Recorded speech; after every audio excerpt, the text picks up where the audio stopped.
Apple is pausing work on their Vision Air, a more lightweight version of their VR headset, to work on smart glasses and compete with Meta. Also, DoorDash unveiled an autonomous delivery robot that can go up to 20 miles per hour, plus more tech news stories on New Tech Nightly. Coming to you taped to live from the Big Pink Building in beautiful downtown Portland, Oregon, there's tonight's tech news. Apple has paused development on one of their upcoming VR headset products, focused on smart glasses. It's going to be called the Vision Air, a lighter weight version of their Vision Pro VR headset that's already been released. And this Vision Air product was in active development and was supposed to be released in 2027. There's still going to be a new version of their Vision Pro headset coming out in just a few months, but the only thing that will be different is a new faster M5 chip. But there was a big team at Apple working on a totally new redesigned VR headset that was much, much lighter weight than the Vision Pro that's currently out and the one that's coming out in a few months. Apple's shifting focus because they want to accelerate development of smart glasses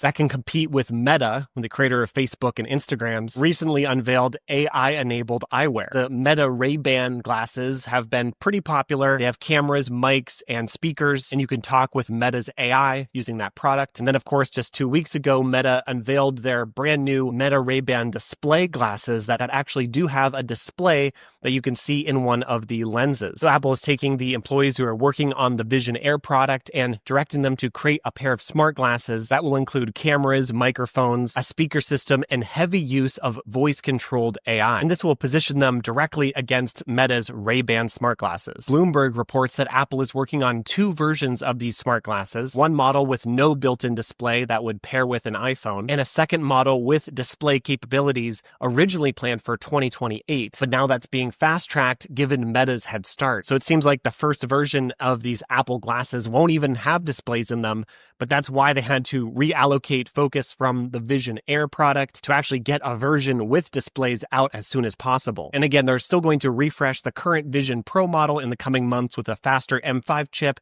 but that'll still be in the same form factor, which a lot of people feel is just too heavy for extended use. But it's also rumored that they're going to have a redesigned head strap as well to refine the Vision Pro's first version and just make it a better product. But it's clear that Apple's really feeling the heat from Meta and repositioning its roadmap towards smart glasses. DoorDash has unveiled its first autonomous sidewalk delivery robot. DoorDash has been developing this in-house for 7 years, and it's nicknamed Dot. It sports an intentionally adorable toy-like design that looks like right out of a Fisher-Price catalog. The small red robot is currently being piloted in the Phoenix, Arizona region with plans for a broader rollout by year's end. It's built for neighborhood deliveries, and it can not only drive on sidewalks, but also bike lanes and roads and reach up to 20 miles per hour. And it can carry about 30 pounds of cargo. This is pretty substantial compared to other delivery robots that you might have seen on the sidewalks of Los Angeles. This robot is nearly 5 feet tall and weighs around 350 pounds, a heft that DoorDash hopes will prevent people from tampering with it. That's, of course, along with it being designed in a kind of cute, toy-like way. It even has big LED eyes that can look around, and it seems to make little noises that respond to its environment, but it's not clear if that was just from the marketing video or if it'll actually make those noises and respond to its environment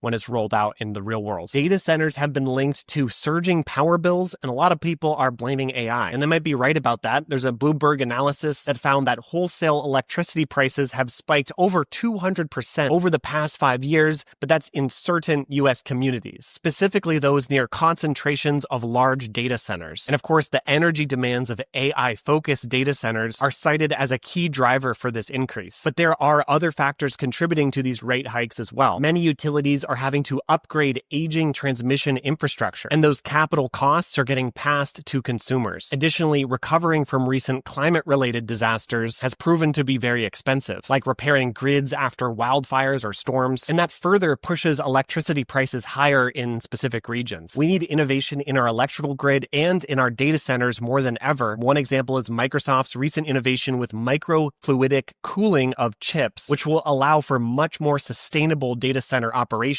But that kind of technology is not broadly rolled out yet, and as AI usage demands more and more power, it's really important that we get solutions like that implemented. Meta has confirmed it will start using data from people's interactions with its AI chatbots across Instagram, Messenger, and WhatsApp to personalize content and advertisements across its platforms. And the wild thing is that there's no opt-out. So that means if you're using anything that Meta makes, that includes their Meta glasses, and you're talking with Meta AI, they can use that data to target you with personalized advertisements. And again, they're not offering any way to opt out of this. Users will begin seeing notifications about this policy update via in-app prompts and emails in the coming days. Now, the actual data use will kick in on December 16, 2025, and the only way to prevent them using your AI chat data to personalize ads is just refraining from use any of Meta's AI features entirely, because anyone who uses Meta AI in any of its forms across its platforms will be subject to this tracking. So for example, if you ask Meta AI about hiking trips, you might notice more hiking-related material in your feeds. Now, the company insists it will exclude sensitive topics from its ad tracking, and regions with stricter privacy laws, such as the EU, the United Kingdom, and South Korea, will be excluded for now. And it should be noted that Meta already collects a tremendous amount of data for your use across Instagram, WhatsApp, and other platforms, and of course, it uses that to personalize ads for you. That's one of the reasons why people always thought Facebook was listening to them, when it's been proven multiple times that was not happening. They're just really good at tracking everything that you do on their platforms and then personalizing ads and displaying them at the right moment. So you may have even talked about something with a friend, and then of course there's coincidences that happen where you talk about something that you may have seen or